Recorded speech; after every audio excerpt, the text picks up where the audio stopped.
Nagsimula ang lahat sa isang lumang alamat na itinuro sa amin noong bata pa kami ni Tomas. Isang kuwento ng sinaunang ginto na nawala sa aming bayan noong panahon pa ng mga Kastila. Sinasabing ito raw ay itinago ng mga ninuno upang hindi makuha ng mga mananakop. Sa tuwing binabanggit ito ng aming mga lolo't lola, ang aming isipan ay puno ng imahinasyon at pagnanasa na balang araw ay matutuklasan namin ang pagkatago nito. Ako si Lino at si Tomas ang aking matalik na kaibigan. Pareho naming pinangarap na maging mga explorers, ngunit sa edad naming 16, tila ba ito'y isang imposibleng pangarap.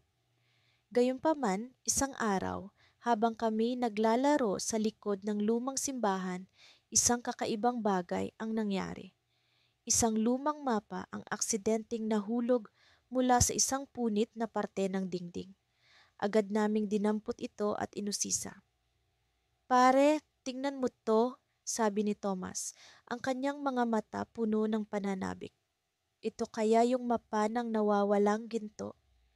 Hindi natin alam, sagot ko habang pilit kong iniintindi ang mga lumang sulat at simbolo.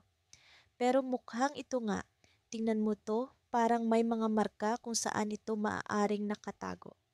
Nagdesisyon kaming subukan ang aming swerte. Bagamat hindi kami sigurado kung totoo ang lahat, naging matatag ang aming desisyon na sundan ng mapa. Nagumpisa ang aming paglalakbay sa isang lumang daan patungo sa kagubatan sa labas ng aming bayan. Habang kami naglalakad, naramdaman namin ang kakaibang hangin na tila ba may nagmamasid sa amin. Ang mga puno ay tila ba may sariling buhay, ang mga dahon ay kumakaluskos sa bawat hakbang namin. Nararamdaman mo ba yan, Lino? Tanong ni Thomas, ang boses niya may halong kaba. Oo, sagot ko, parang may kakaiba dito. Sa kabila ng takot, nagpatuloy kami.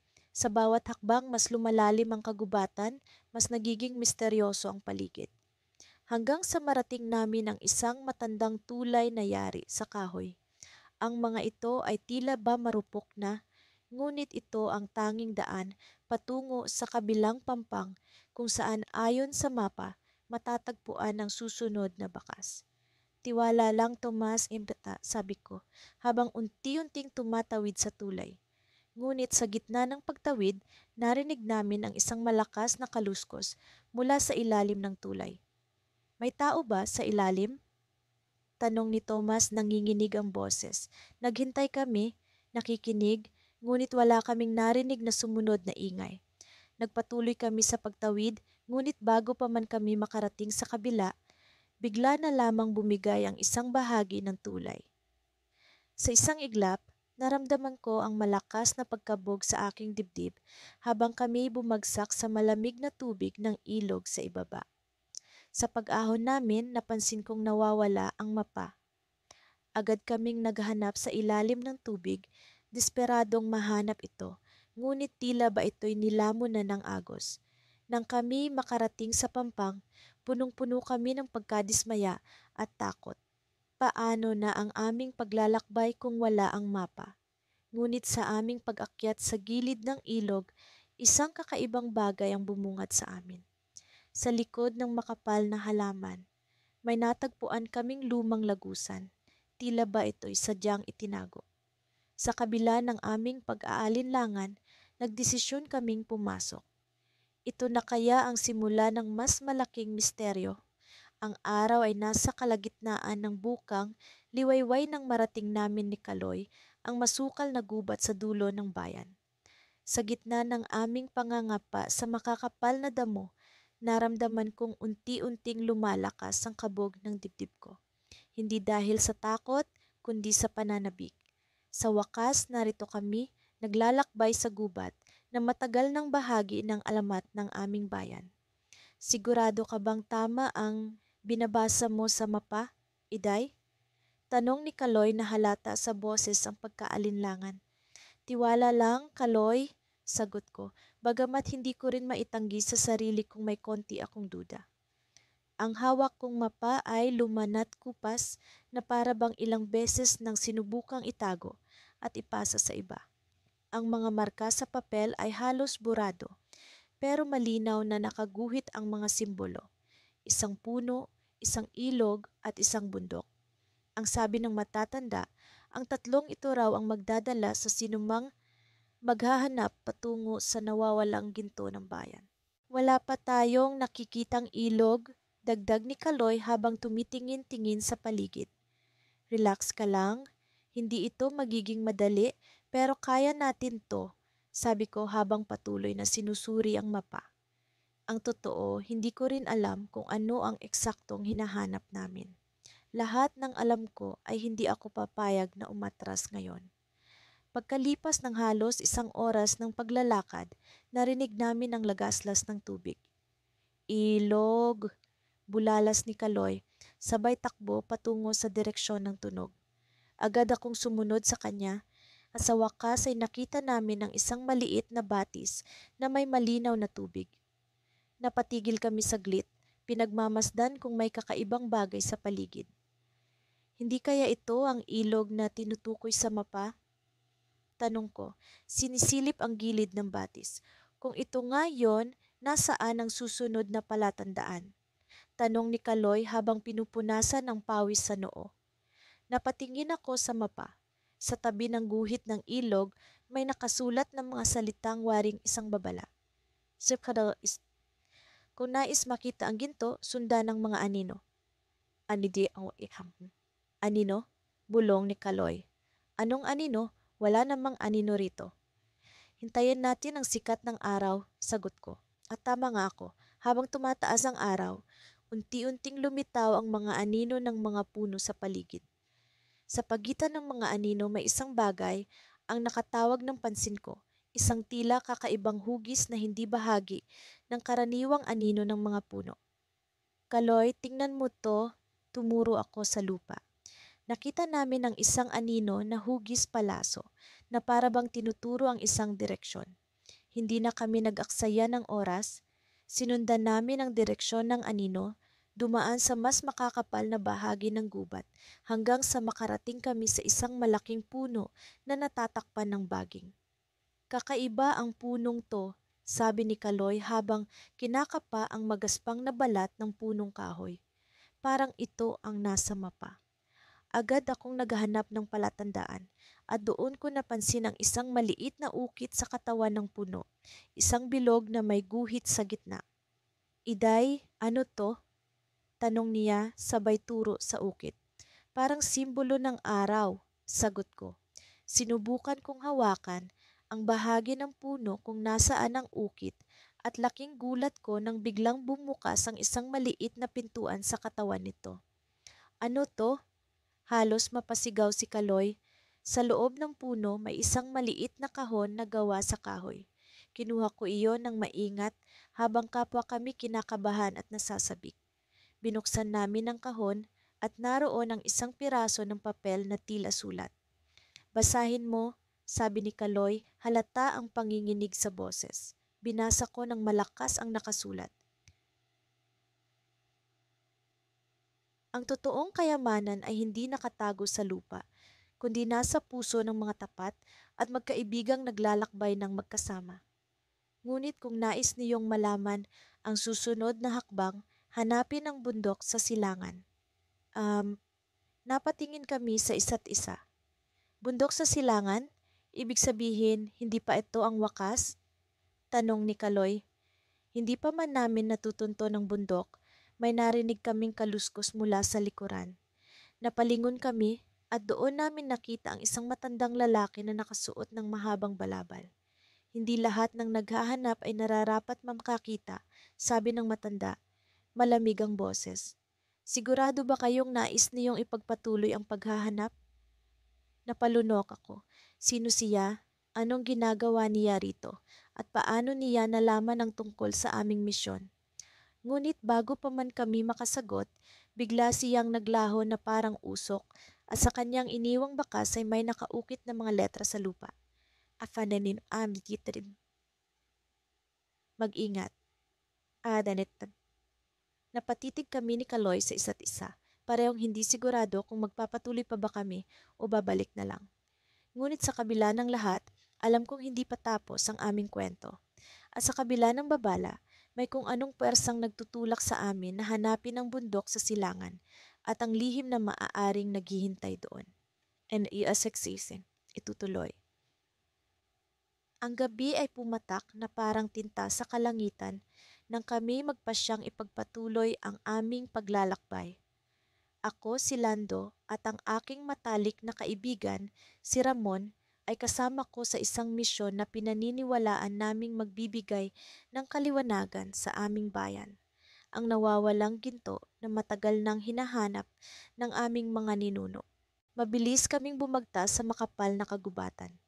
Ang mga dahon ay tila bulong ng mga sinaunang espiritu at ang hangin ay malamig na yumakap sa aming mga katawan.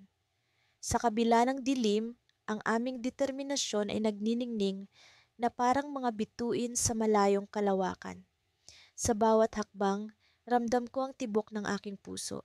Hindi dahil sa takot, kundi dahil sa pag-asang mahanap ang ginto at matuklasan ang lihim na bumabalot dito. Habang kami ay naglalakad, biglang may narinig kaming kakaibang tunog. Lando, narinig mo ba yon? Tanong ni Ramon, may halong pag-aalala sa tinig.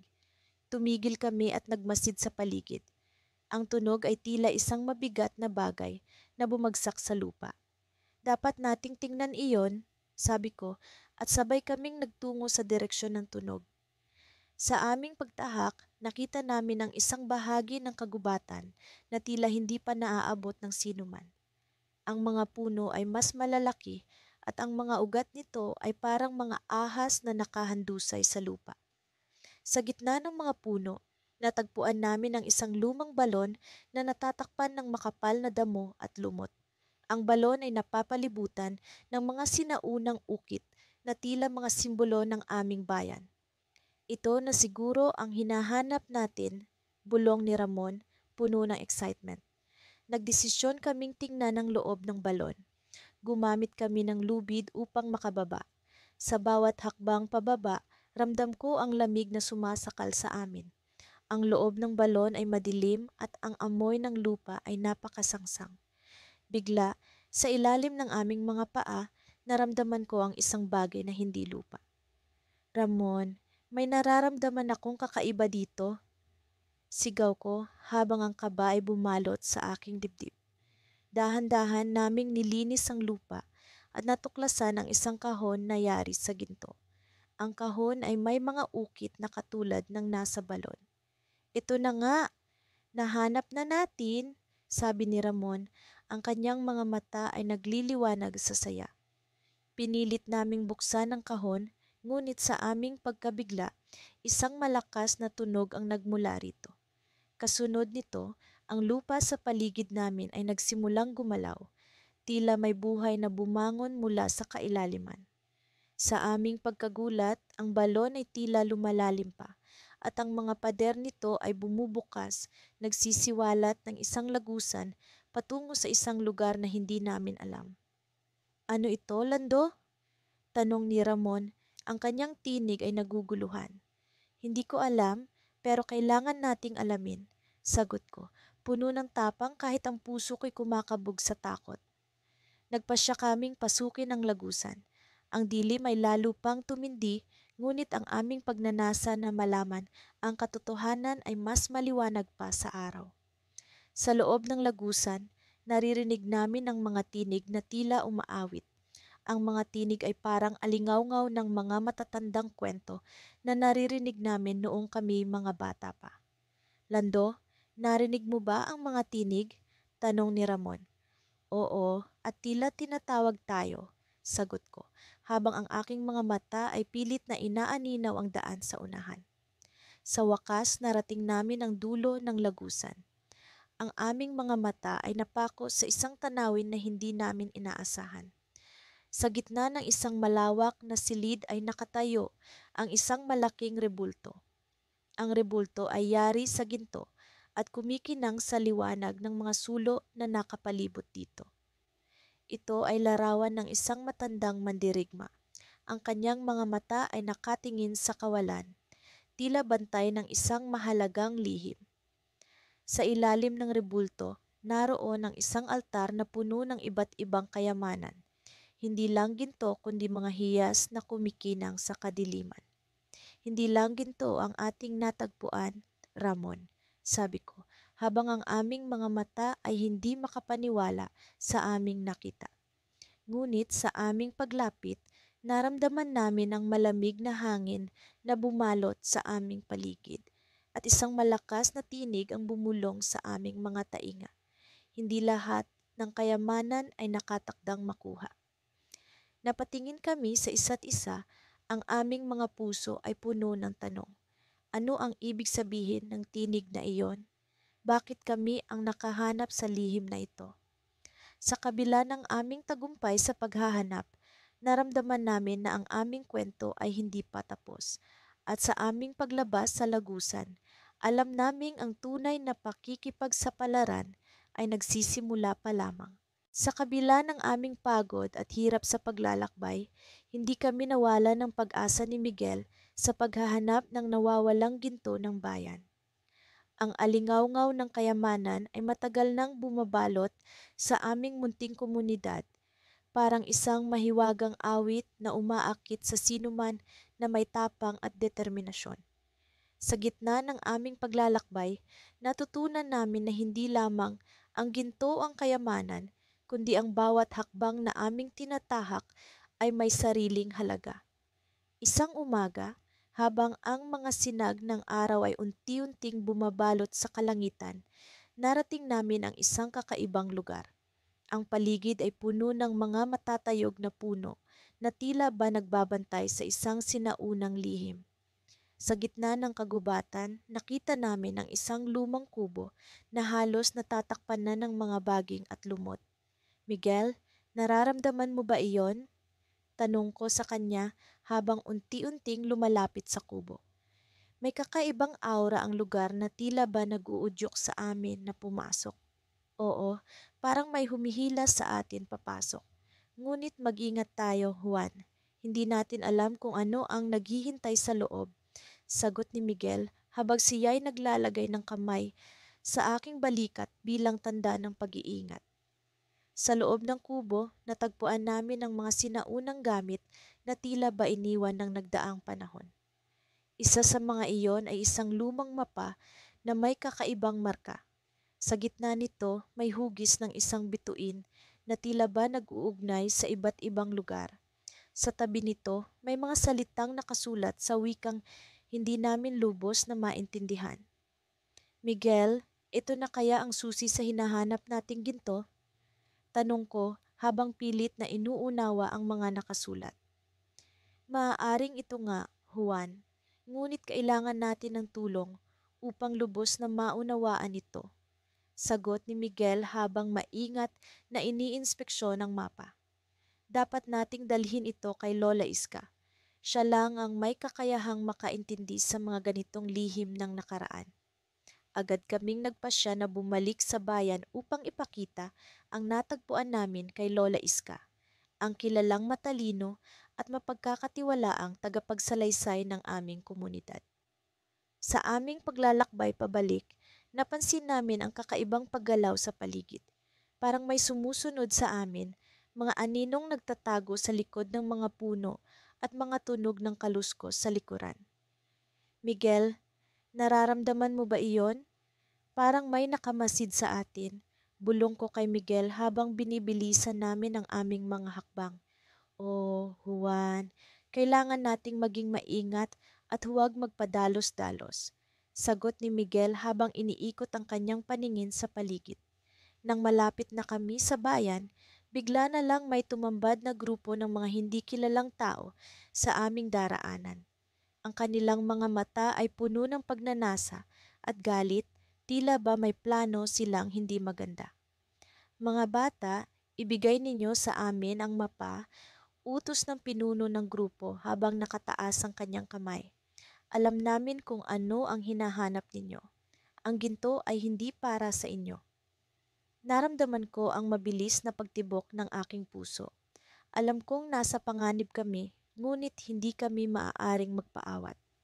Sa likod ng aming pag-aalinlangan, natagpuan namin ang aming tapang at pagtitiwala sa isa't isa. Miguel, kailangan nating makaligtas dito. Hindi natin sila dapat pahintulutan na makuha ito, sabi ko, habang nag-iisip ng paraan upang makalusot. Sa isang iglap, nagkaroon ng kaguluhan. Si Miguel ay mabilis na bumunot ng isang lumang kutsilyo mula sa kanyang bag na isinama niya bilang pag-iingat. Sa kanyang galaw, nagawa naming makalayo sa grupo.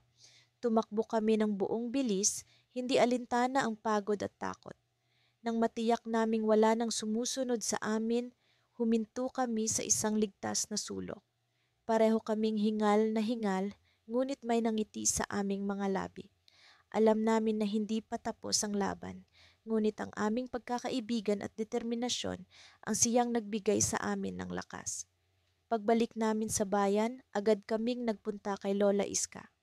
Sa kanyang munting tahanan, ipinakita namin ang mapa at ikinuwento ang aming karanasan. Habang siya'y nag-aaral ng mapa, unti-unti niyang naintindihan ang mga nakasulat. Juan, Miguel, napakahalaga ng inyong natuklasan. Ngunit tandaan ninyo, hindi lamang ginto ang inyong hinahanap, kundi ang tunay na diwa ng pagkakaibigan at katapatan. Sabi ni Lola Iska habang ang kanyang mga mata ay tila ba puno ng pag-unawa sa lihim ng mapa. Ngunit bago pa man namin lubos na maunawaan ang lahat, isang malakas na tunog ang narinig mula sa labas. Nagkatinginan kami ni Miguel, puno ng kaba at pag-aalala. Sa pintuan, bumukas ito ng may puwersa at isang anino ang pumasok. Sa liwanag ng kandila, nakita namin ang isang pamilyar na mukha na hindi namin inaasahan. Akala niyo ba ay makakawala kayo? Tanong ng pigil na tinig habang naglalakad papalapit sa amin. At doon, sa mga mata ng anino, natagpuan namin ang isang pagkakanulo na hindi namin inaasahan mula sa isang taong akala namin ay kakampi. Sa ilalim ng nagliliwanag na buwan, kami ni Lando ay nagpatuloy sa aming paglalakbay patungo sa lugar na itinuro ng lumang mapa na natagpuan namin.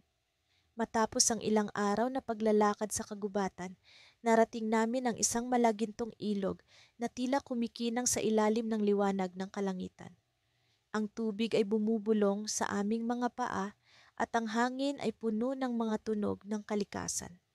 Ramdam namin na malapit na kami sa nawawalang ginto ng bayan. Ricardo, tingnan mo ito, bulalas ni Lando habang tinuturo ang isang kumpol ng mga bato na mukhang may kakaibang hugis. Sa ilalim ng mga bato, natagpuan namin ang isang maliit na kahon na gawa sa kahoy. Ang kahon ay may mga ukit na tila ba may mensahe na kailangang ipaliwanag. Sa aming pagkagulat, naroon ang isang lumang sulat na nakatali sa loob ng kahon. Buksan natin, sabi ko habang sinisikap kong alisin ang mga buhol ng tali na nakapalibot sa sulat. Sa loob ng sulat nabasa namin ang mga salitang, ang ginto ay hindi matatagpuan sa kung saan man kundi sa puso ng bawat isa. Napailing si Lando. Ano kaya ang ibig sabihin nito? Hindi naman tayong naglalakbay para sa isang pilosopikal na kasabihan. Ang hinahanap natin ay tunay na kayamanan. Ngunit sa kabila ng pagdududa, naramdaman kong may mas malalim na kahulugan ng sulat. Nagsimula kaming mag-isip kung ang tunay na kayamanan ay hindi basta-basta nasusukat ng mga material na bagay. Baka ang pinakahihintay na kayamanan ay nakasalalay sa aming pagkakaibigan, sa mga alaala at karanasang natamo namin sa paglalakbay na ito. Habang pinag-uusapan namin ang sulat, napansin namin ang isang daan na tila ba palihim na nagtatago sa likod ng isang malaking puno. Subukan natin itong daanan, suhestiyon ko. At ganoon nga, sinimulan naming tahakin ang daan na iyon. Sa pagpasok namin sa bagong landas, bumungad sa amin ang isang kuweba na tila ba may mga lihim na nakaimbak sa loob. Ang loob ng kuweba ay puno ng mga stalagmites at stalactites na kumikinang sa liwanag ng aming mga sulok. Habang naglalakad kami, may narinig kaming kakaibang tunog, isang mahinang pag-ugong na tila ba nagmumula sa ilalim ng lupa. Pagkalipas ng ilang hakbang, narating namin ang isang malaking silid sa loob ng kuweba. Sa gitna ng silid, naroon ang isang altar na puno ng mga sinaunang gamit at mga inskripsyon. At sa ibabaw ng altar, naroon ang isang gintong palamuti na tila ba nagbibigay liwanag sa buong silid. Napatingin kami ni Lando sa isa't isa. Wari, hindi makapaniwala sa aming natuklasan. Ito na ba ang hinahanap natin? Tanong ni Lando. Ngunit bago pa man namin masagot ang tanong na iyon, biglang may narinig kaming isang kaluskos sa likod namin. Paglingon namin, nakita namin ang isang tao, isang matandang lalaki na may kakaibang kasuotan. Matagal ko na kayong hinihintay, wika ng lalaki, habang lumalapit sa amin. Ako si Mang Yulo, ang tagapagbantay ng lihim na ginto. Napatitig kami sa kanya, hindi makapaniwala sa mga pangyayari. Ano po ang ibig sabihin nito? Tanong ko. Ngumiti si Mang Yulo at sinabing, ang ginto ay hindi basta-basta nakikita. Kailangan ninyong ipasa ang pagsubok bago ninyo matamo ang tunay na kayamanan. Sa kanyang mga salita, naisip namin na ang tunay na kayamanan ay mas malalim pa sa aming naisip. Binigyan kami ni Mang Yulo ng isang huling pagsubok, ang pagsubok ng katapatan at pagkakaibigan. Kailangan naming pumili, ang ginto ng bayan o ang kayamanan na dala ng aming samahan. Sa gitna ng pag-aalinlangan, naramdaman kong may kakaibang presensiya sa loob ng kuweba. Ang hangin ay tila ba bumibigat at ang mga pader ay nag-umpisang gumalaw. Napatingin ako kay Lando at sa aming mga mata ay naroon ang takot at pagkabahala. Anong nangyayari? Tanong ni Lando habang unti-unting umaatras. Sa puntong iyon, narinig namin ang isang malakas na pag-ugong na tila ba magpapabagsak sa buong kuweba. Ang lupa sa aming paanan ay nag-umpisang umalog at ang mga bato ay nagsimulang magbagsakan. Takbo, sigaw ni Mang Yulo habang hinahatak kami palayo sa altar. Ngunit bago pa man kami makalayo, isang malaking bato ang bumagsak sa harapan namin at ang daan palabas ay natabunan.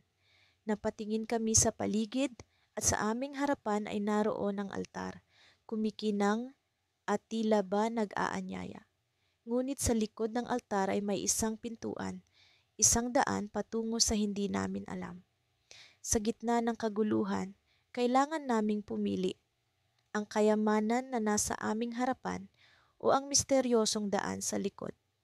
Habang ang kuweba ay patuloy na gumuguho, kami ni Lando ay nagdesisyon. At sa aming pagpili, naramdaman namin ang tunay na halaga ng aming paglalakbay. Ngunit ang desisyong iyon ay nagdala ng mas malaking misteryo, isang lihim na magbabago sa aming kapalaran. Ang aming pinili ay nasa likod ng pintuan at sa aming pagpasok, bumungad sa amin ang isang mundo na puno ng hiwaga at panganib. Ngunit ang tunay na twist ay nagsisimula pa lamang. Sa kabila ng aming desisyon, ang tanong ay nananatili. Ano ang tunay na ginto ng bayan? Ang malamlam na sinag ng araw ay unti-unting naglalaho habang kami ni Lando ay umuusad sa makitid na daan patungo sa kabundukan. Sa kabila ng pagod at pawis na bumabalot sa aming katawan ay puspos pa rin kami ng pag-asa. Sa bawat hakbang, ramdam ko ang tibok ng puso kong nag-aalab sa pananabik. Nasa harapan na nga ba namin ang nawawalang ginto ng bayan? Nagsimula ang lahat nang marinig namin ang alamat tungkol sa sinaunang ginto na itinatago sa kalaliman ng kabundukan ng amihan. Sinasabing ito ay pag-aari ng mga ninuno ng aming bayan na itinago upang hindi makuha ng mga mananakop. Maraming taon na ang lumipas ngunit wala pang nakakakita sa kayamanang iyon.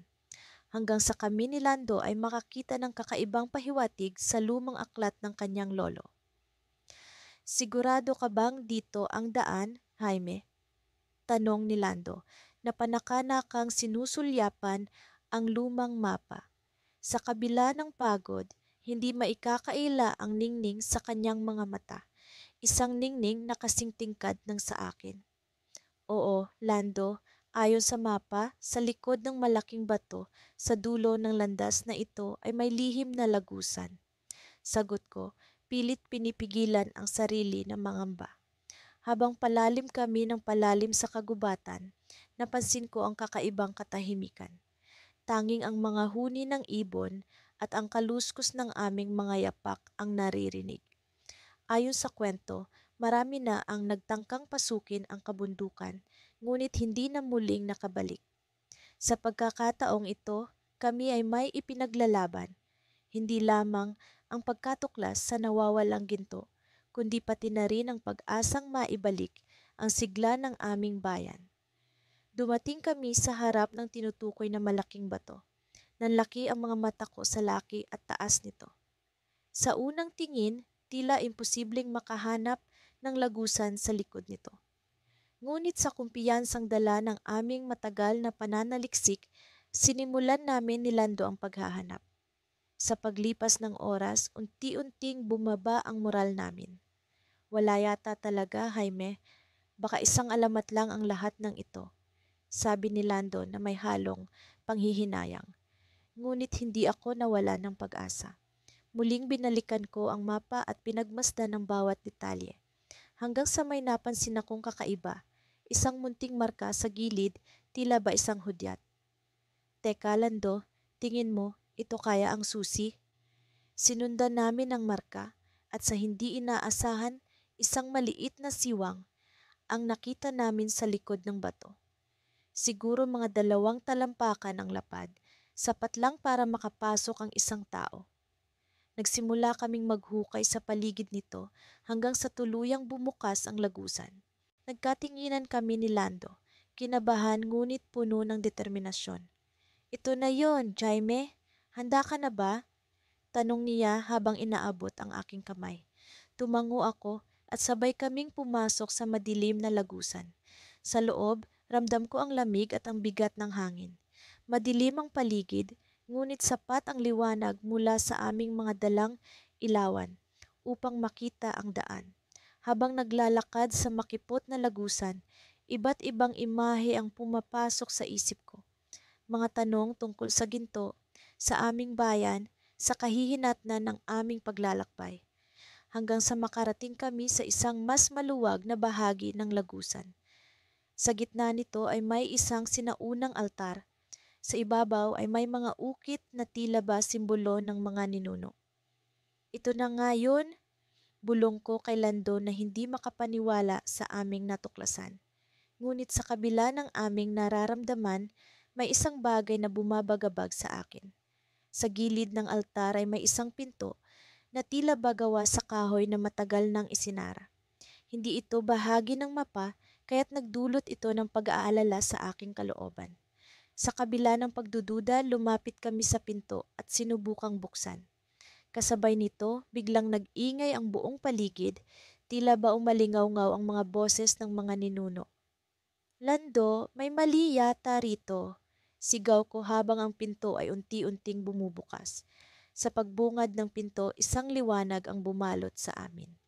Sa gitna ng liwanag na iyon ay may isang figura na hindi namin inaasahan. Nanlumo kami sa aming nakita, hindi dahil sa ginto, kundi dahil sa isang lihim na matagal nang nakatago. Isang lihim na maaaring magbago sa aming bayan magpakailanman. Ang paglalakbay namin ni Miguel ay umabot na sa ika-7 araw, at sa bawat hakbang na aming tinatahak, tila lalo pang bumibigat ang aming pakiramdam sa misteryong bumabalot sa nawawalang ginto ng bayan. Sa kabila ng mga pagsubok, hindi namin pinanghinaan ng loob ang aming determinasyon na matuklasan ang katotohanan. Sa araw na ito, kami ay naglakbay patungo sa isang lugar na matagal nang binabalot ng mga alamat, ang lawa ng salamin. Ayon sa mga kwento ng matatanda, ang lawa ay may kakayahang ipakita ang mga bagay na hindi nakikita ng mata. Nagtatalo ang aming isipan kung totoo nga ang mga kwento, ngunit wala kaming ibang mapagpilian kundi subukan. Sa ilalim ng sikat ng araw, umabot kami sa gilid ng lawa. Ang tubig nito'y tila kumikinang sa liwanag na para bang may lihim itong ibinubulong. Habang nakaupo kami sa tabi ng tubig, nagdesisyon kaming magpahinga muna. Kinuha ni Miguel ang kanyang lumang kwaderno at nagsimulang mag-sketch ng tanawin. Ako naman ay nagmasid sa paligid, pinagmamasdan ng bawat detalye sa paligid ng lawa. Nang biglang may napansin akong kakaibang hugis sa ilalim ng tubig. Hinila ko si Miguel at itinuro ito sa kanya. Miguel, tingnan mo ito. Parang may hugis ng tao sa ilalim. Bulalas ko. Agad kaming lumapit sa tubig at sa aming pagkagulat, unti-unting lumilinaw ang imahe ng isang matandang lalaki. Ang kanyang mukha ay tila puno ng karunungan at mga lihim. Hindi namin alam kung anong gagawin, ngunit naramdaman naming hindi ito isang karaniwang imahe. Biglang nagsalita ang lalaki sa ilalim ng tubig. Mga batang manlalakbay, matagal ko na kayong hinihintay. Kami ni Miguel ay napaatras sa gulat. Paano kami nakilala ng matandang ito? Sinubukan naming magsalita, ngunit tila natuyuan kami ng laway. Sa halip, siya ang nagpatuloy. Ako ang tagapagbantay ng lawa. Ang inyong layunin ay puno ng tapang at katapatan, ngunit ang daan patungo sa ginto ay puno ng pagsubok. Nais niyo bang ipagpatuloy ang paglalakbay na ito? Nagkatinginan kami ni Miguel, puno ng pag-aalinlangan ngunit determinado. Oo, sagot ni Miguel. Handa kaming harapin ang anumang pagsubok para sa bayan. Ngumiti ang matanda at sa kanyang nangiti ay naramdaman naming kami ay nasa tamang landas. Kung gayon, narito ang susi sa susunod na hakbang, sabi niya. Nagsimula siyang magkuwento tungkol sa isang lihim na daanan sa loob ng gubat na nagtatago sa mga sagot na matagal na naming hinahanap. Habang nagsasalita siya, unti-unting nagsimulang magbago ang paligid. Ang mga puno sa paligid ng lawa ay tila nagkakaroon ng sariling buhay. Bumukadkad ang mga bulaklak at nagsimulang pumailan lang ang mga ibon na parang tinanggap kami ng kalikasan sa bagong yugto ng aming paglalakbay. Ngunit mag-ingat, babala ng matanda. Ang daanan ay bantay sarado ng mga nilalang na hindi nakikita ng karaniwang mata. Kailangan ninyong magtiwala sa isa't isa, sapagkat ang katapatan at pagkakaibigan ang inyong magiging sandata.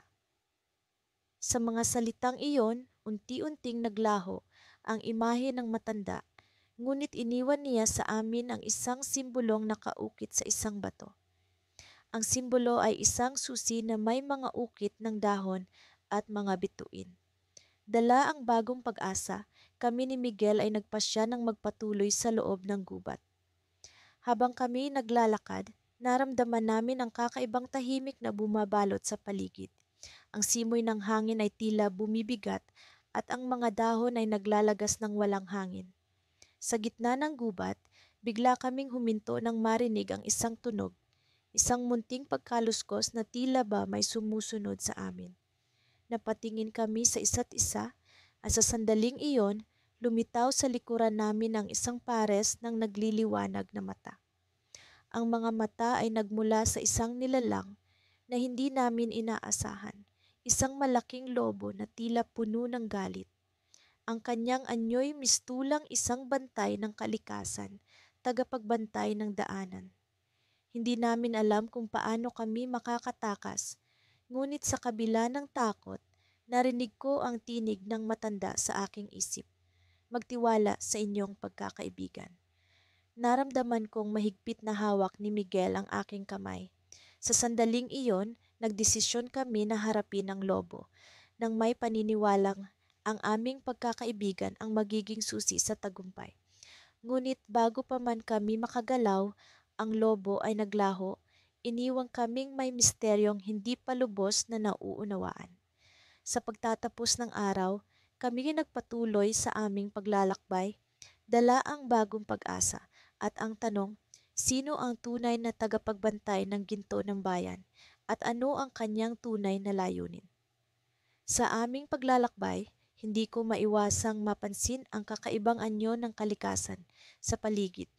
Ang mga puno ay tila mas malalaki at mas matitibay kaysa dati at ang hangin ay may halong samyo ng mga bulaklak na hindi ko pa naamoy sa buong buhay ko. Ang liwanag ng araw ay nagsisilbing gabay habang kami ni Elias ay patuloy na naglalakad patungo sa aming layunin, ang nawawalang ginto ng bayan. Alam mo, Lucio, sabi ni Elias habang kami naglalakad sa makipot na daan, parang may kakaibang pakiramdam ako tungkol sa lugar na ito. Parang may mga matang nakamasid sa atin. Ngumiti ako, pilit na itinatago ang kaba sa aking dibdib. Baka iniisip mo lang yan dahil sa mga kwento ni Lola Sabel tungkol sa mga espiritu ng kagubatan. Ngunit kahit papilit kong binabaliwala ang kanyang sinabi, hindi ko maiwasang makaramdam ng kilabot sa pag-iisip na maaaring may ibang nilalang na nagmamasid sa amin. Sa aming paglalakad, nadaanan namin ang isang malaking bato na may kakaibang ukit. Para itong tanda, isang palatandaan sa aming hinahanap. Elias, tingnan mo ito, sabi ko sabay turo sa bato. Parang may ibig sabihin ng mga ukit na ito, baka ito na ang simula ng ating paghahanap. Lumapit si Elias at sinuri ang mga ukit. Oo nga, Lucio, baka ito na nga, pero kailangan natin ng mas malinaw na palatandaan. Naaalala mo ba ang sinabi ni Lola Sabel na ang ginto ay binabantayan ng isang mahiwagang tagapangalaga? Tumango ako. Sinasariwa ang mga salitang binitiwan ni Lola Sabel. Oo, at sinabi niya rin na ang tagapangalaga ay may kakayahang subukin ang katapatan ng sinumang naghahanap nito. Nagpatuloy kami sa paglalakbay, sinundan ang mga palatandaan na tila nag-uugnay sa bawat hakbang na aming tinatahak hanggang sa narating namin ang isang malawak na parang sa gitna nito ay naroroon ang isang lumang bahay na tila iniwan na ng matagal na panahon. Ano sa tingin mo, Elias? Dapat ba tayong pumasok? Tanong ko habang pinagmamasdan ang lumang estruktura. Sa tingin ko, wala namang mawawala kung susubukan natin. Baka nandito ang susunod na palatandaan, sagot ni Elias. Dahan-dahan kaming pumasok sa loob ng bahay, ang sahig ay natatakpan ng alikabok at ang hangin ay may halong amoy ng lumang kahoy.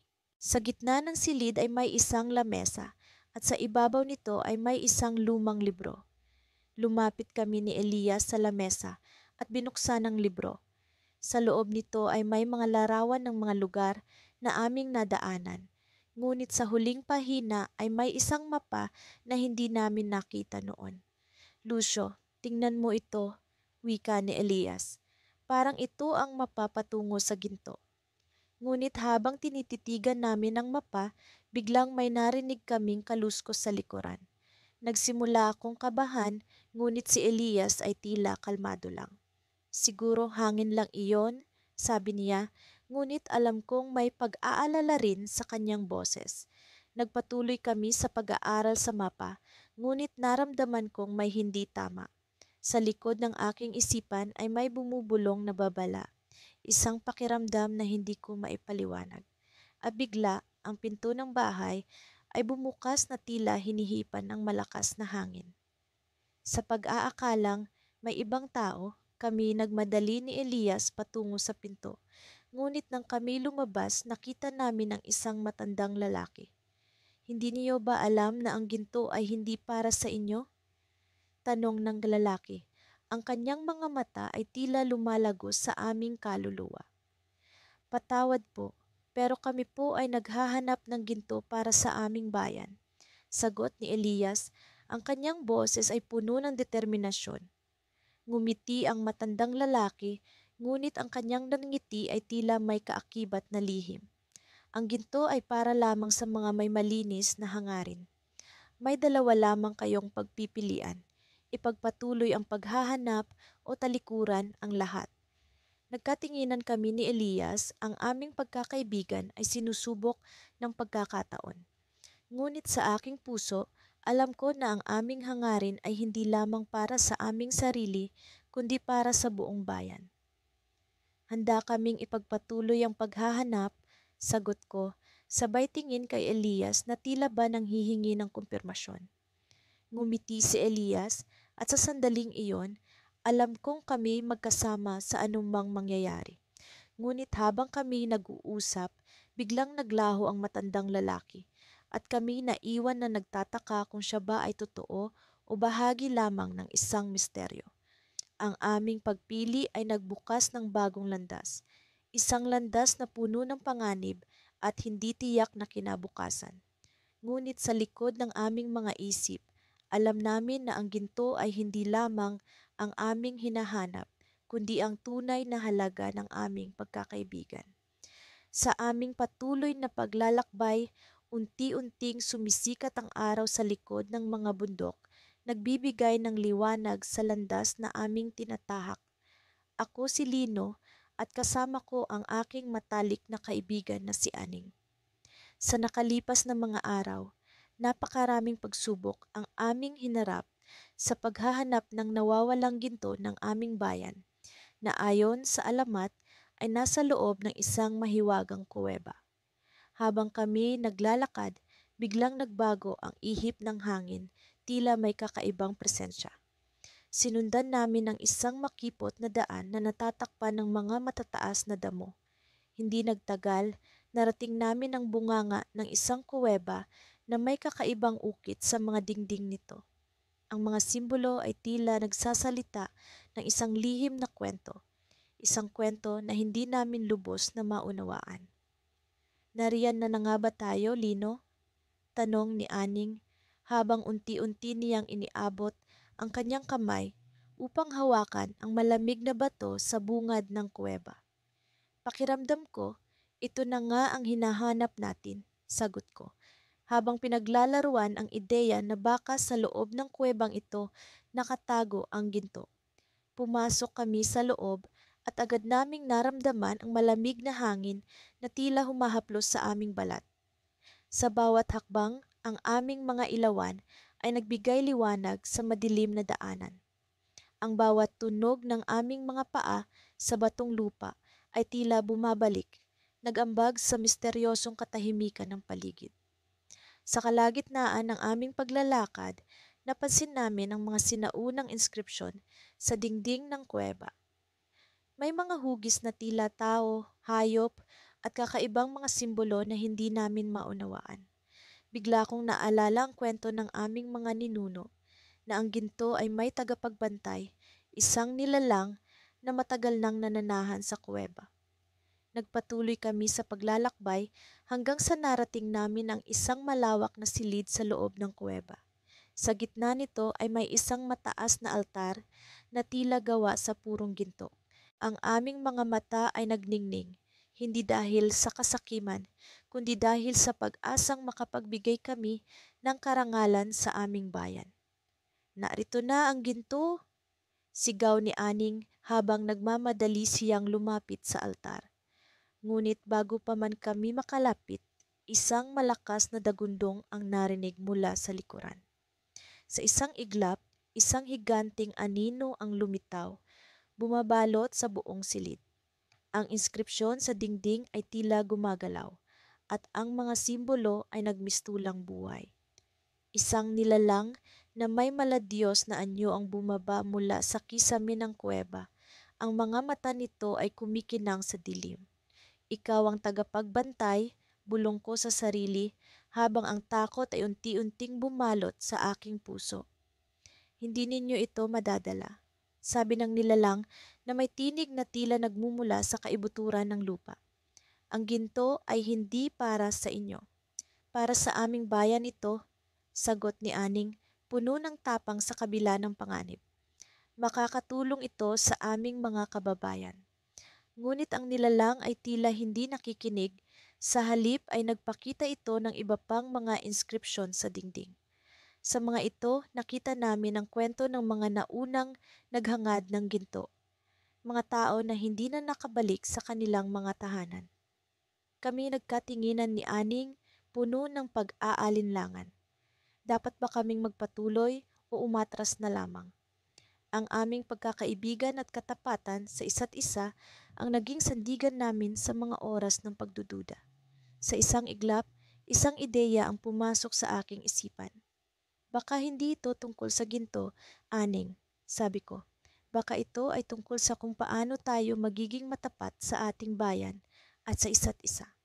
Nagulat si Aning sa aking sinabi, ngunit nakita ko sa kanyang mga mata na nauunawaan niya ang ibig kong tukuyin. Ang tunay na ginto ay ang aming pagkakaibigan at ang aming layunin para sa ikabubuti ng bayan. Isang misteryosong nangiti ang lumitaw sa mukha ng nilalang. Tama ka, sabi nito, sabay kumuway ng kanyang kamay. Sa isang kisap mata, ang altar ng ginto ay naglaho. Ngunit sa gitna ng silid ay lumitaw ang isang mapa, isang daan patungo sa isang mas malaking kayamanan na nakatago sa ibang bahagi ng kuweba. Kami ni Aning ay nagkatinginan, puno ng pag-asa. Ang aming misyon ay hindi patapos at ngayon ay may bagong landas na aming tatahakin. Ngunit bago pa man kami makagalaw, naramdaman namin ang pagyanig ng paligid. Tila may kung ano pang misteryo ang maghihintay sa amin. Ang aming paglalakbay ay nagsisimula pa lamang at ang tunay na lihim ng kuweba ay nasa likod pa ng bawat pader na aming tatahakin. Sa wakas, narating namin ni Lando ang masukal na kakahuyan na matagal na naming naririnig sa mga kwento ng matatanda. Ang mga puno rito ay tila mga higanting bantay na nagmamasid sa bawat galaw namin. Ang dilim ay unti-unting bumabalot sa paligid at ang mga tunog ng mga ibon at kuliglig ay nagiging mas malakas, parang mga paalala na hindi kami nag-iisa. Alam mo, Juan, sabi ni Lando habang kami naglalakad sa makitid na daan. Hindi ko akalaing aabot tayo rito. Parang kahapon lang nang pinaplano pa lang natin ito. Tumawa ako ng mahina. Oo nga, Lando, pero kailangan nating mag-ingat. Ayon sa alamat, maraming lumiligaw sa daang ito at hindi na nakababalik.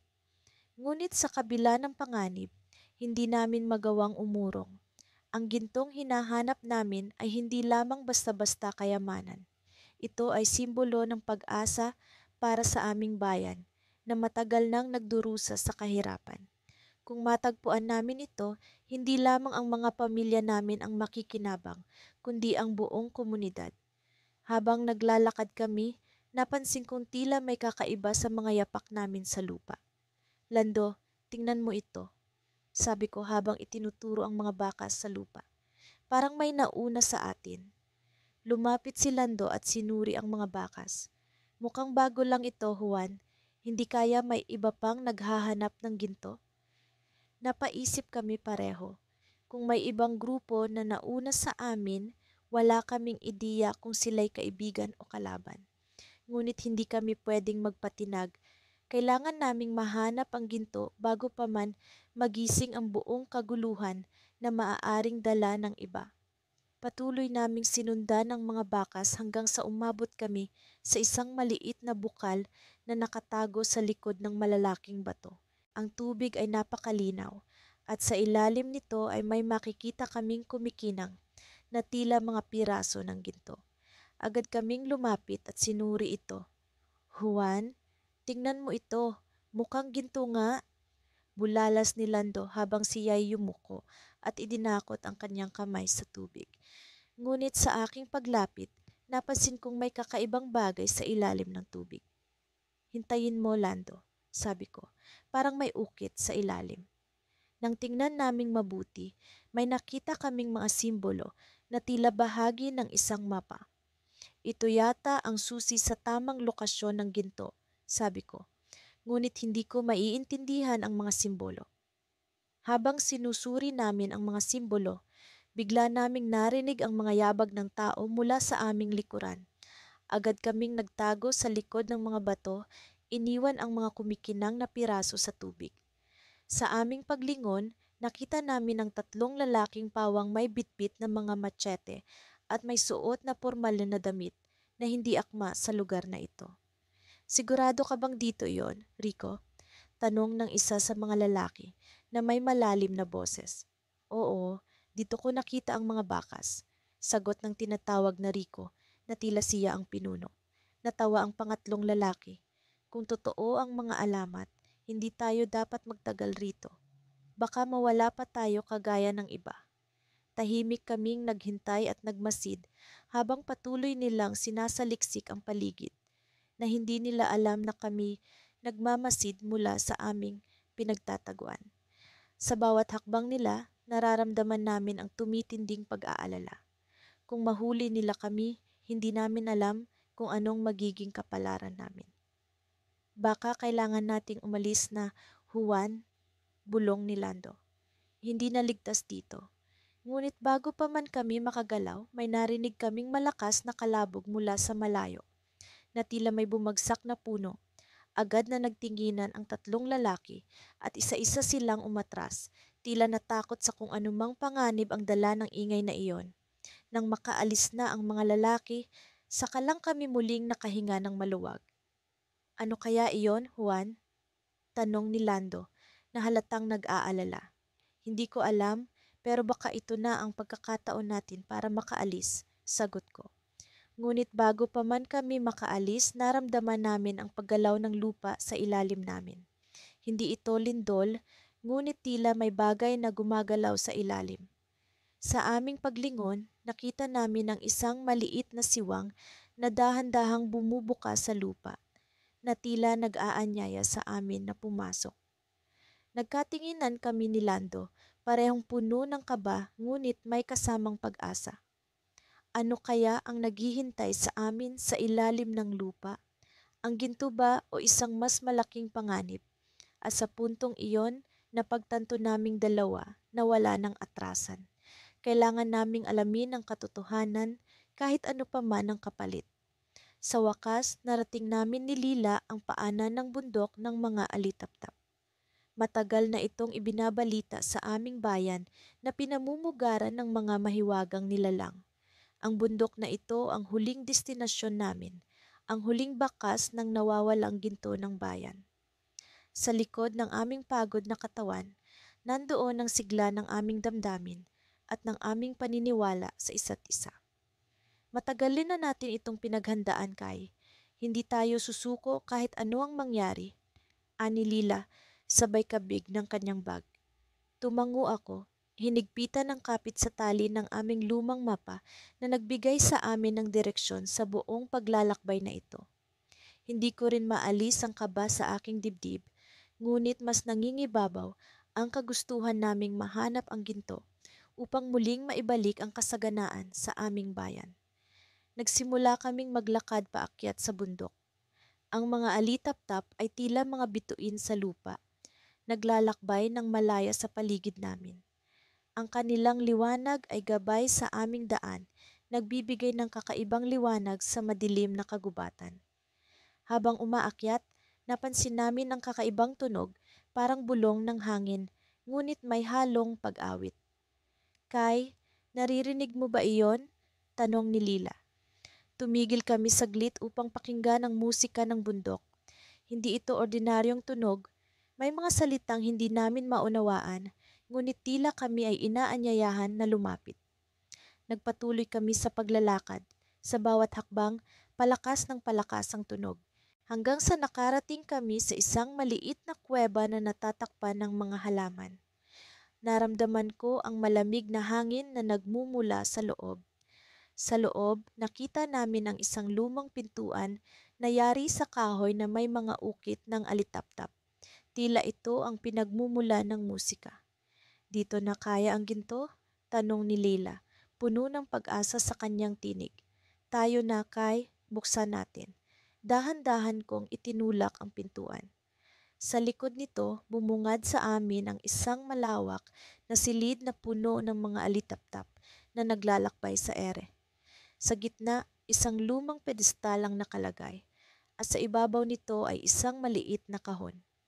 Agad akong lumapit habang si Lila ay nanatili sa aking tabi, hawak ang kanyang hininga. Binuksan ko ang kahon at sa loob nito ay isang lumang susi, hindi ginto kundi yari sa pilak. Ano ito? Tanong ni Lila, tila naguguluhan. Akala ko ginto ang hinahanap natin. Hindi ko rin alam, sagot ko habang hawak ang susi. Pero baka ito ang susi para sa tunay na kayamanan. Napatingin kami sa paligid sa mga alitaptap na tila naglalaro sa hangin. Biglang, ang musika ay nagbago, naging mas malakas at mas malinaw. Ang mga alitaptap ay nagsimulang umikot sa amin, bumuo ng isang liwanag na tila nagsasayaw. Naramdaman ko ang kakaibang enerhiya sa paligid, isang pakiramdam ng matagal nang nakalimutang lihim. Kai, tingnan mo, sigaw ni Lila, itinuro ang pedestal. Sa likod nito, isang bagong daan ang nagbukas, isang lagusan na puno ng liwanag. Baka doon natin makikita ang tunay na ginto. Ngunit bago pa kami makagalaw, biglang bumalik ang musika sa dati nitong tono at ang mga alitaptap ay nagsimulang kumalat, unti-unting nawawala sa paligid. Ang liwanag sa lagusan ay naglaho at ang pintuan sa likod namin ay bumalik sa dati nitong anyo. Anong nangyari? Tanong ni Lila, tila nawalan ng pag-asa. Nawala ang daan? Hawak ko pa rin ang susi. At sa kabila ng nangyari, naramdaman ko ang isang kakaibang katiyakan. Hindi pa tayo tapos, Lila. Baka may ibang paraan pa. Ngunit sa loob ko, may isang tanong na bumabagabag. Ano ang tunay na lihim sa likod ng susi at ng bundok na ito? Habang nag-iisip, biglang may narinig kaming tunog ng mga yabag mula sa labas ng kuweba. Nagkatinginan kami ni Lila at sa isang iglap, bumalik ang musika, kasabay ng pagdating ng isang misteryosong silweta na lumitaw sa pintuan. Hindi kayo nag-iisa sa paglalakbay na ito. Anang tayog na boses ng silweta, puno ng hiwaga sa kanyang mga mata. Ang inyong paglalakbay ay simula pa lamang ng mas malalim na lihim ng bundok na ito. Nang bumukas ang liwanag sa paligid, nakita namin ang mga alitaptap na bumalik, mas maliwanag kaysa dati. Sa oras na iyon, alam naming nasa harap kami ng isang bagong yugto sa aming paglalakbay. Isang yugto na puno ng mga tanong at mga bagong pagsubok. Sa kabila ng lahat, ang aming pagkakaibigan ay magiging gabay sa aming patuloy na pagtuklas sa misteryo ng bundok at ng nawawalang ginto ng aming bayan. Sa pagpatuloy ng aming paglalakbay, hindi ko maiwasang magmuni-muni sa mga pangyayari nitong mga nakaraang araw. Ako si Lila at kasama ko si Mateo, ang aking matalik na kaibigan. Ang aming misyon, hanapin ang nawawalang ginto ng aming bayan, isang alamat na umikot sa mga kwento ng aming mga ninuno.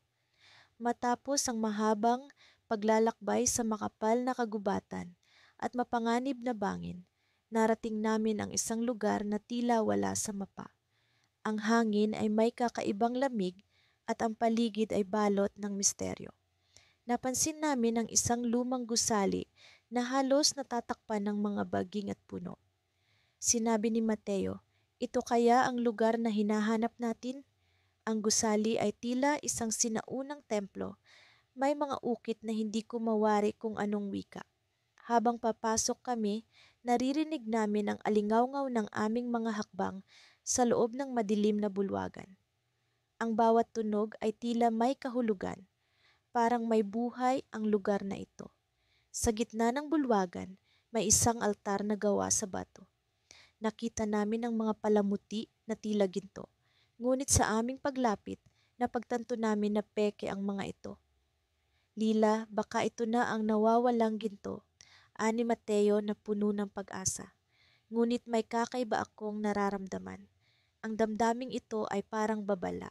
Mateo, may hindi tama dito, sabi ko. Tumango siya, ngunit kita ko ang pag-aalinlangan sa kanyang mga mata. Tumingin si Mateo sa paligid at bigla siyang nakakita ng isang pinto na halos natatabunan ng mga lumang tela. Baka may mas malalim na lihim ang lugar na ito, bulong niya. Sumunod ako at binuksan namin ang pinto. Ang daan ay bumaba, tila patungo sa ilalim ng lupa. Habang bumababa kami, naririnig namin ang tila bulong ng hangin. Parang may mga boses na nag-uusap. Hindi ko mawari kung ito ay guni-guni lamang. Lila, naririnig mo rin ba? Tanong ni Mateo at tumango ako bilang sagot. Nakarating kami sa isang silid na puno ng mga lumang kasangkapan at kagamitan. Sa gitna nito ay isang malaking kahon na gawa sa bakal. Ni hindi namin alam kung paano ito bubuksan. Sinimulan ni Mateo na galawin ang mga kagamitan sa paligid at sa kanyang pagkilos may narinig kaming kaluskos mula sa likuran. Nagulat kami nang makita ang isang matandang lalaki na tila naglalakad ng papalapit. "Sino kayo at ano ang ginagawa ninyo rito?" Tanong niya sa amin. Hindi namin alam kung paano sasagot. Parang biglang nawala ang aming mga salita. "Ah, hinahanap namin ang nawawalang ginto ng bayan," sagot ni Mateo matapos makabawi. Tumawa ang matanda, ngunit hindi ito ang tawanan ng tuwa. "Ang ginto ay hindi kung ano ang iniisip ninyo," sabi niya. "Ito ay bahagi ng isang mas malalim na lihim." Nagsimula siyang magkwento na ang ginto ay hindi isang bagay na materyal, kundi isang simbolo ng katapatan at pagkakaisa ng aming bayan. Ang tunay na kayamanan ay ang mga alaala at mga kwento na bumubuo sa aming pagkakakilanlan. Habang nag-uusap kami, biglang nagkaroon ng malakas na ingay mula sa itaas. Ang gusali ay tila nanginginig at ang lupa ay naglalagas. "Mateo, kailangan nating umalis," sigaw ko, puno ng takot. Ngunit bago kami makagalaw, biglang bumukas ang malaking kahon sa gitna ng silid. Sa loob nito ay may isang makintab na bagay, tila isang piraso ng ginto na kumikinang sa ilaw. Hindi namin maintindihan kung paano ito nangyari. Ngunit sa likod ng ginto, may isang piraso ng papel na tila lumang-luma. Kinuha ito ni Mateo at binasa. Sa oras ng pangangailangan, ang tunay na ginto ay magiging liwanag sa kadiliman. Habang naguguluhan kami, narinig namin ang boses ng matandang lalaki. Ito ang tunay na ginto. Ngayon, piliin ninyo kung paano ninyo ito gagamitin." Bago pa man kami makapag-isip, bumukas ang pinto sa likuran namin at may liwanag na tumagos sa silid. Sa dulo nito ay may mga taong nag-aabang, tila alam na ang aming pagdating. Nagkatinginan kami ni Mateo, puno ng mga tanong at takot. Ano nga ba ang tunay na kayamanan? At sino ang mga taong ito na tila nag-aabang sa amin?